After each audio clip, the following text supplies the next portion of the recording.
Welcome to the point. Indian నేవీని మరింత పటిష్టం చేసేందుకు రక్షణ శాఖ సన్నాహాలు చేస్తోంది. ఇప్పటికే పలు అంతర్జాతీయ సంస్థలతో యుద్ధ నౌకలు, ఆయుధాల కొనుగోలుకు ఒప్పందం కుదుర్చుకున్న భారత్ తాజాగా యుద్ధ విమానాల కొనుగోలు కోసం కూడా ముందుకొచ్చింది.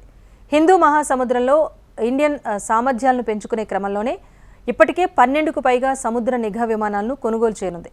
ఇక విమానయాన దిగ్గజ సంస్థ ఎయిర్ బస్ ఎస్ఈ నుంచి $200 బిలియన్ ఈ కొనుగోలు ఒప్పందం అయితే జరిగింది.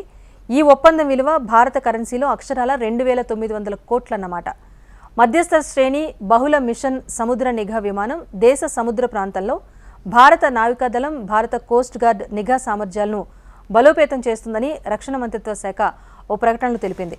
ఇక భారత నౌకాదళానికి వీటిలో 9 విమానాలు లభిస్తాయి. మిగిలిన 6 కోస్ట్ గార్డుకు వెళ్తాయని అధికారులు చెప్పారు. C-295కు చెందిన 4 విమానాలు తయారీ ప్రక్రియలో ఉన్నాయన్నారు.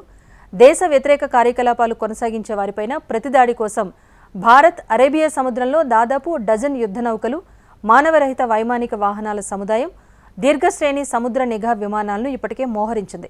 ఇప్పుడు హిందూ మహాసముద్ర తీరంలో కూడా శత్రువులపై నిఘా ఉంచడానికి విమానాల కొనుగోలుకు ముందుకొచ్చింది. దీంతో దేశానికి రెండు వైపులా, అటు అరేబియా సముద్రం వైపు నుంచి, ఇటు మహాసముద్రం వైపు నుంచి ఉన్న ప్రాంతాల్లో భారత్ తన నిఘాను మరింత పటిష్టపరుచుకున్నట్లయింది.